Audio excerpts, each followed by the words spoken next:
At ang ating bisita ngayon na Sister El sa ating Bakit Ikaw? Yes, Lakay. Ang ating sa job interview ay ang ating aplikante, Lakay. Politician. Yes! Negosyante to, Lakay. At politician din. At siya ang aplikante sa Masang Pilipino. Ang tanong, papasa kaya siya? Alamin natin yan, Lakay. At ipapakilala ko na, alam mo ba, Lakay, siya ang tinagurian, also known as father of the LPG industry. According sa ating research. Sabi mo papasa kaya? Ayan. Yes. Repeater na ito eh. Ay, repeater ng, ayaw nga pala, repeater na to. So, pumasa na siya. Ang tanong, ibabalik ba siya? Ayan. So, eto, Lakay, siya ay mula sa LPGMA Party List.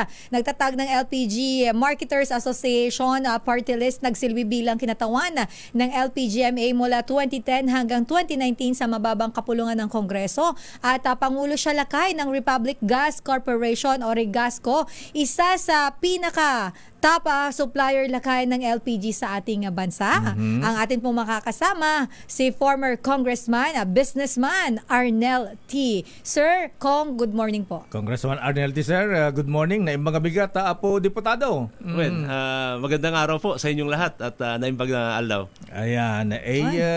Bilang father of the LPG industry, alam po ninyo, Congressman, ang problema na ginanantahan na ngayon, presyo ng petrolyo, LPG, kerosene, at siyempre sa ating mga drivers, ayan, at mga motorista at lahat. Yung bang tuloy-tuloy na pagtaas ng presyo ng mga bilihin na ang petroleum products, bilang kayo po ay nasa LPG industry, oil industry, ayan, ano po ba ang inyong magagawa? Ayan, pwede pang gawin para mapagaan naman ang pasanin ng ating mga consumers, ang ating mga kababayang nasa, sabi nga ni BP Leni Robredo, nasa laylayan ng lipunan na Apo Congressman. Opo. Well, ang amin pong ginawa noong 2021, dahil after 19 years of defending it in Congress, yun pong ibalik sa regulasyon yung LPG industry. Naibalik na po yan noong October 14, 2021. Ganun ba? Naibalik na po yan. Pero meron po kasi sa batas na transition period of 3 years. So this year, ang full implementation of the law. And by full implementing of the law, may control na po ang gobyerno sa LPG industry. At ang isa po sa pinaka-basic na maganda do sa batas na yan ay yun pong pagtatanggal ng mga bulok na tangke sa ating market. Delikado. Dati may mga kinakalawang na nagiging dahilan ng leak at saninang sunog, di po ba? Tama po yun. Kaya po, as of now, after 3 years, we have removed around 8 million cylinders in the market na mga substandard, unsafe. So this year, tatapusin namin yung remaining 4 million because there are 12 million po under the DOE data na kailangan tanggalin. So this year, matatapos po lahat yan because of that law. And of course, yung issue na palaging sinasabing mataas ang presyo, isa po or dalawa ang cost po niyan palagi. Number one is world market price, pero hindi naman ho nagtatagal yan. Like for example, this month and the next 3 to 4 months from now, continuously bababa po yung presyo. Pero isa po sa tingin ko, magpapababa pa ng presyo niyan is the removal of the excise tax. Dahil yun din po yung aming gagawing introduction of the bill namin sa susunod na Kongreso is the repealing of the excise tax. Hindi lang po sa LPG, but including the gasoline and diesel. Talagang ipapawalang bisa, hindi isususpend. Yan ang inyong gagawin, Congressman. Yes, opo. Yun po yung commitment namin dahil nakikita naman namin that hindi naman mababawasan ang koleksyon ng gobyerno dahil may VAT pa naman ho tayong 12% na kinokolekta dyan. So, medyo ganun lang ho. We feel na para sa consuming public na masyado na tayong overtax sa petrolyo. Yun po yung aming tinitignan. And maliban doon, we also aiming for the regulation of diesel and gasoline dahil marami pong mga smuggled diesel and gasoline. Kaya yun po yung nakikita sa Bataan namin. Lang, dami-dami dyan. Tama po yun. Kaya, kasi wala may alam kayo sa Bataan, ha? Well, wala po kasing kapangyarihan ang Department of Energy when it comes to diesel and gasoline in terms of dun po sa mga permits. Kaya po, kagaya po ng LPG, dati ganun din ang situation. Pero dahil na-regulate na natin yung LPG, isusunod naman po natin ang gasolina at ang diesel. Ayan. Ayun. Teka muna, bago natin iwanan ng issue ng LPG, Congressman Arnel Teaser. Ang naging issue nun, yung bang, ewan ko lang kung ikaw ang nagsulong na dapat uniform na, wala nang tatak ng Shell, Petron, mga ganun, Total. Nag-mention ba ng pangalan? Sisingiling ka lang ha. Sige ka. Ayan, public service na natin yan. Ano nangyari doon?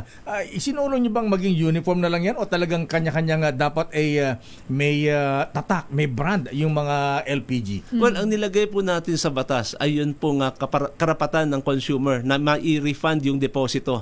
Yung brand ay kanya-kanyang brand pa rin, pero meron po kaming isusulong na additional, we can call it add-on doon sa bill sa susunod na kongreso, yung pagkakaroon ng uniformity sa valve. Yung valve po kasi ang problema doon Yun yung another proposal na amin pong isasubmit, whether it can be done by a department circular or kailangan ipasok o idagdag do sa batas. But malaking bagay po yan para sa consumer na para pagka sila ay bumili ng produktong LPG, hindi na nila kailangan mamili pa ng anong brand dahil pare-pareho ang valve. Ayan, o nga. Para in case of emergency, paano yan? Walang Petron dun sa probinsya niyo, dun sa lugar niyo, malapit sa inyo, malapit sa lugar o village, ha? Paano kung total meron dun o kaya ibang tatak, hindi mo na magagamit. Oo, para lang yung sasakyan lakay. Na maghahanap ka pa ng specs kasi wala. Ayan. Samantala naman na lakay, iwanan muna natin saglit yung sa sektor ng LPG. Kung mayroon po ba kayong iba pang plano, of course, advokasya, para naman po dun sa ibang mga sektor na makakatulong po sa ating lipunan tulad po sa mga magsasaka, manggagawa o maliliit naman po ng mga negosyante. Dahil probinsyano rito si Congressman, taga Isabela nga rin dito. Well, ang nakikita namin sagot o solusyon parang it's a wholesale approach. Yun pong removal of the excise tax. Ang nakikita ko kasi namin based on the data, let's say ang chuper ng jeepney at taxi na nagko-consume ng mga 30 to 40 liters per day. If you remove the 6 pesos sa diesel at saka 10 pesos per liter sa gasolina, may additional take-home pay sila na mga around 7,000 to 9,000 per month.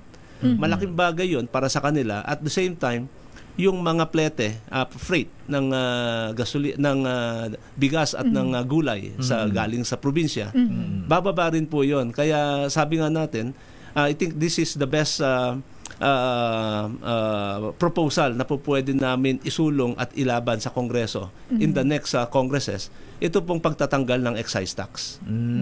Ayan.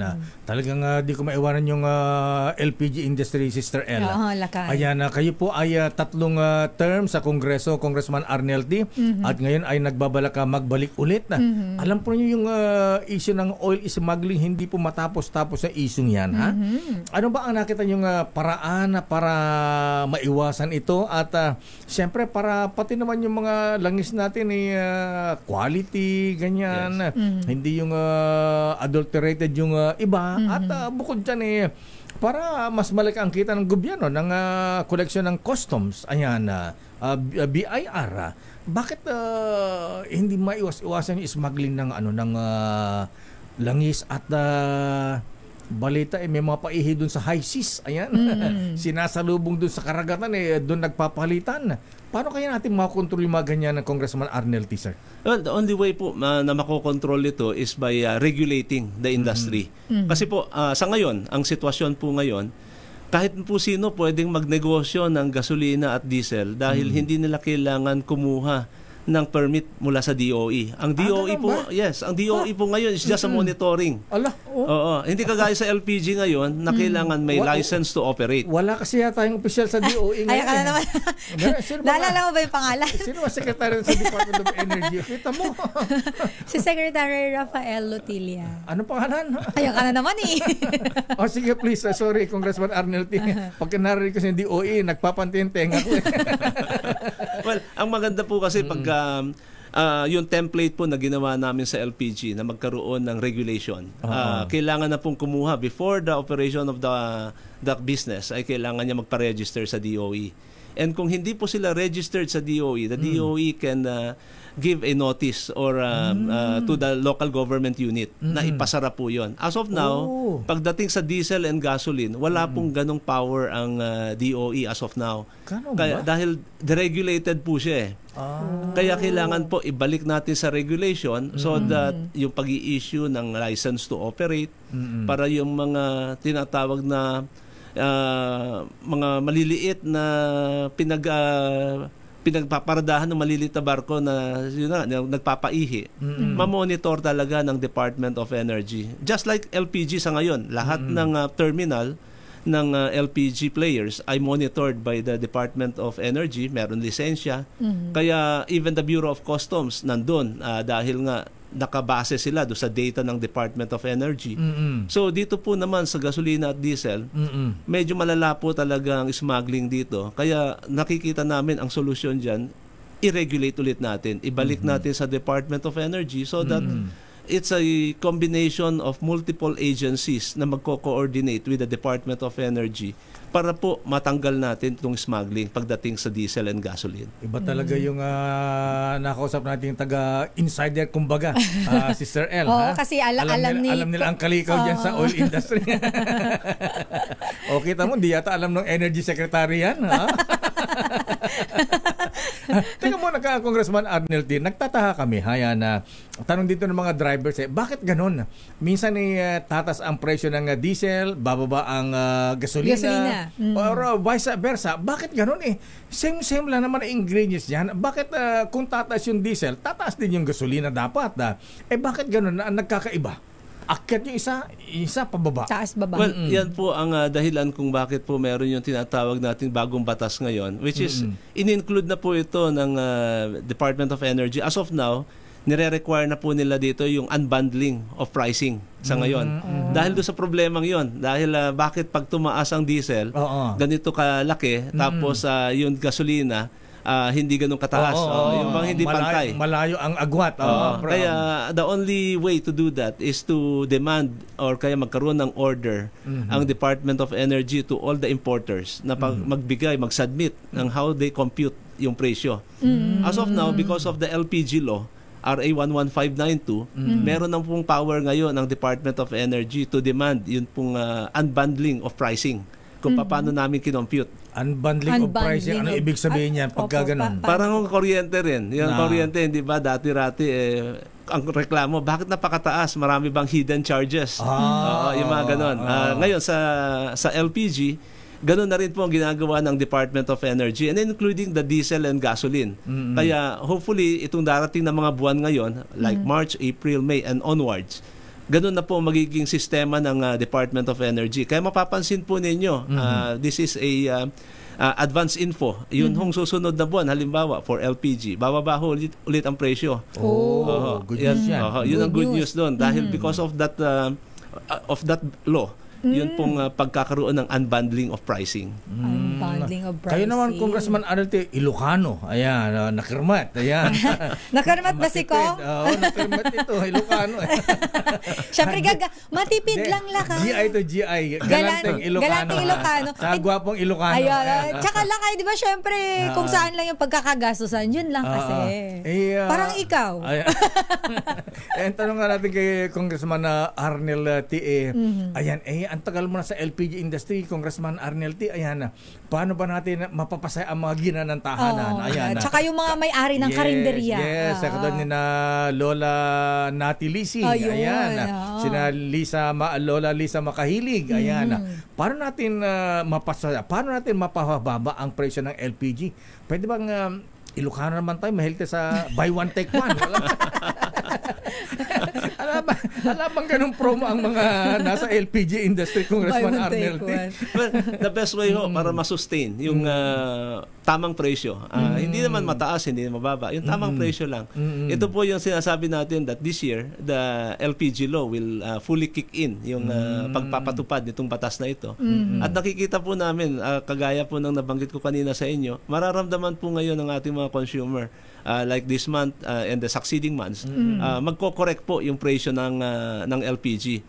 Dahil po doon sa bagong batas ngayon At marami po kasi mga provision ng bagong batas na yan na magkakaroon po ng mga additional incentives yung ating mga consumer. Like for example, yung return of the deposit. Halimbawa, bumili kayo ng tangke ngayon. Pagka ayaw na ninyo doon sa brand na yon at gusto nyong ibalik, ang hirap nyong bawiin yung deposito. Under the new law, may karapatan na po ang consumer na maibalik ang deposito, i-demand sa brand owner at wala akong magagawa ang brand owner na hingin pa ang resibo even without any resibo. Kahit walang receipt. Ibabalik at ibabalik po because protected na po ang consumer ng batas. Sa sari-sari store ni Aling Maria, alam mo, nagbebenta ng LPG doon. Pwede bang doon, i-demand natin na Aling Maria, ayoko na itong LPG ng ganito. Gusto ko maiba naman. Ganun ba? Pwede po.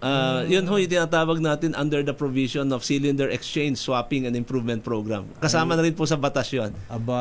Kahit anong brand ang gusto nyo sa pananaw ninyo mas mura, pwede nyo ipagpalit yung hawak-hawak nyong ibang brand. Ayan po, under the new law.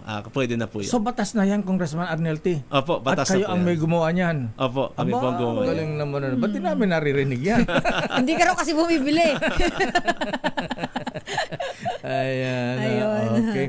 Dumako tayo sa ibang issue naman na medyo mas mabigat ng konti, Congressman na Arnelty, ha? Maraming tatamaan dito, ha? Ilag-ilag na lang.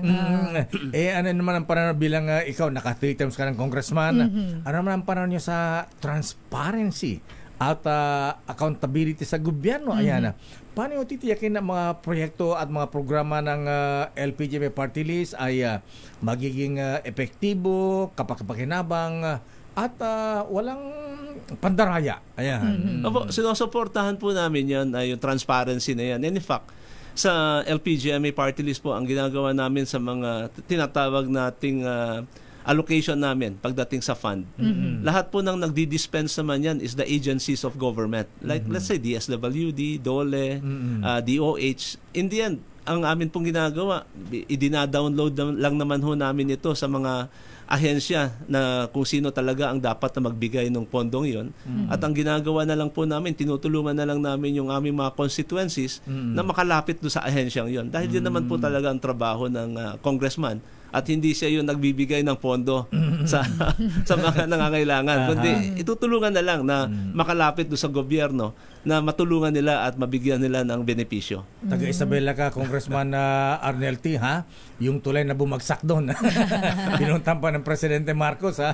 Ano bang balita nyo ron? Ano ba? Hindi ba ang LPGMA Party List hindi ba nagsagawa ng investigasyon? Kasi sa probinsya nyo nangyari yan.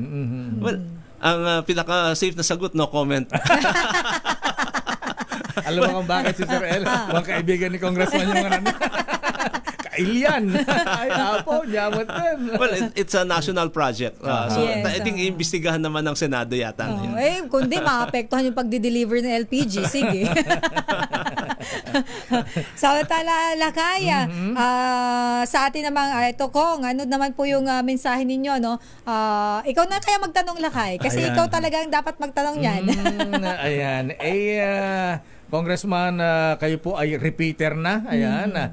Nakatatlong term na kayo sa Kongreso. At ngayon ay gusto nyo pang bumalik. Ayan. Ano ba ang binabalak nyong gawin pa? At ikaw pa ibabalik sa Kongreso. Ang gulo-gulo nila doon. Ayan. Ano ba? May ano ba bang mga advocacy mo na hindi po nagawa? At dapat mong gawin? At bahin ka lang iboto ng ating mga ginanantahanan ang LPGMA Party List. Opo, dahil may sektor po kaming nire-represent and ito po yung mga small and medium-sized LPG dealers and retailers and of course up to the consumer.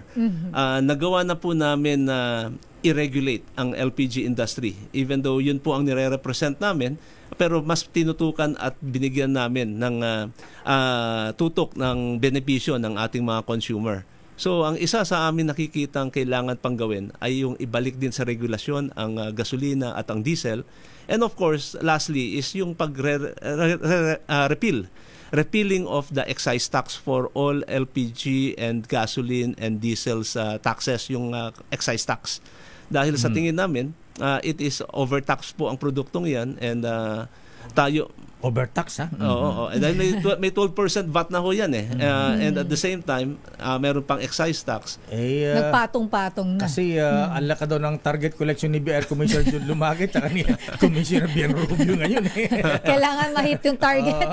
Ayun na makita si Secretary Ralph Recto. Well, we have the data naman to show na hindi malaki ang epekto ng pagtanggal ng excise tax dahil ang VAT naman po ay malaki rin ang collection when it comes to the fuel industry. And malaki naman din hong bagay na mabigyan natin ng self-confidence ang ating mga gumagamit ng petrolyo na additional income nila ito. Rather than bigyan natin ng ayuda, bigyan na lang natin ng kitang talagang pinagpawisan. Ayun, Lakay, bago pa sa tanong mo, may magtatanong pa kay Kong, ihabol natin dahil wala na eh. Ayun. Sige, habol natin. Mahalaga tong masagot niya, Lakay, dahil isa sa ating mga kababayan ang may katanungan kay former Congressman Arnel T. Kasama natin si RH 52 Edniel Parosa. Edniel, sino ang magtatanong at nasaan kayo ngayon? Magandang umaga, Lakay at Sister El. Nandito tayo ngayon sa gilid lamang ito ng Mandaluyong City Hall. Parang tindahan ni Aling Maria yan. Parang familiar sa akin yan. Madilim lang, Lakay. Madilim lang. Kasi bukod sa Mambon, yun, nandito tayo ngayon sa gilid ito. Seri ito ng mga karinderi at mga kainan. Ako sa part ngayon, LPGMA Party List, panguna ni former Congressman Arnel T. Kapag babalik ngayon sa Kongreso LPGMA, may katanungan, isa nating kasama ditong manininda. Si Ma'am Rose. Ano tinitinda mo, Ma'am Rose? Frosty ice cream po. Frosty ice cream. Ice candy. Miguel, Nakakabukas ang din po namin. nakabubukas lang, bago negosyo. 3 days pa lang po siya. Wow. Okay, so anong tanong? Lakay, 3 days pa lamang sila rito, kaya lang may napapansin na siyang problema dito sa Mandaluyong. Ma'am, anong itatanong mo sa ating party list? Sa natin? Sir, in case po ba, kapag nanalo po yung party list niyo po, ano pong magagawa niyo dito, party po sa traffic? Kasi medyo... Traffic, medyo yung traffic light kasi parang wala dito. Yun ba? Ay, traffic daw, Lakay. Traffic, Parang problema natin yun lagi, traffic. Ayun, from... Kapag nagkaroon ng disgrasya po, siyempre medyo... Okay. Traffic tsaka traffic light ang concern niya, Lakay. Maraming salamat, Aling Rose. Tanong natin si Arnel T, ha? Pero dapat kay Busita ito itatanong eh. One rider. Okay. Pasagutin natin si Congressman Arnel D. Opo. Well, meron po kaming proposal sa MMDA and in fact, meron po kami naging meeting at tinanggap naman po nila yung proposal natin to maximize po yung ating mga kalsada. Mapapansin po siguro ninyo, EDSA for example, meron po doon na mga linya ng pwede natin gamitin to maximize it na hindi ginagamit ng pedestrian. Ang aming proposal sa kanila, because we have submitted to them, yun pong i-improve ng kalsada. Ibig sabihin po pwedeng gamitin yon para sa motorcycle and bicycle lane. At the same time, meron pong pedestrian lane. Ang problema lang po, makikita po ninyo, ang daming mga barriers. Tama, minsan, yan po yung isa sa nagpapasikip ng ating trapiko. Kaya po, hopefully, ang sabi nila, this year's budget, para for the next year's improvement ng kalsada ay gagawin nila yon. At ako'y naniniwala that they already coordinated with the DPWH para doon sa proposal na pag-i-improve po ng kalsada. Ayan. Okay, Aling Rose, maraming salamat po, ha? Thank you po. Pakibigyan na lang si Edniel ng 3 ice candy. Ayan. Ice cream daw yun na. Ice cream ba? Kala ko ice candy. Very traditional yung ice candy mo. Okay, maraming salamat, Aling Rose. Thank you po. Good morning. Ingat po kayo dyan. Edniel.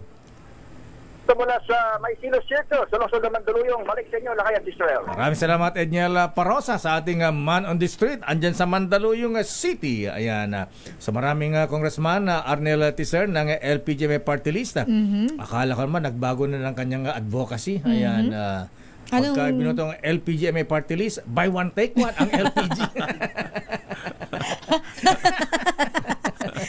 Grabe na yung buy one, take one. Buy one, take one, walang laman yung isa. Ganun.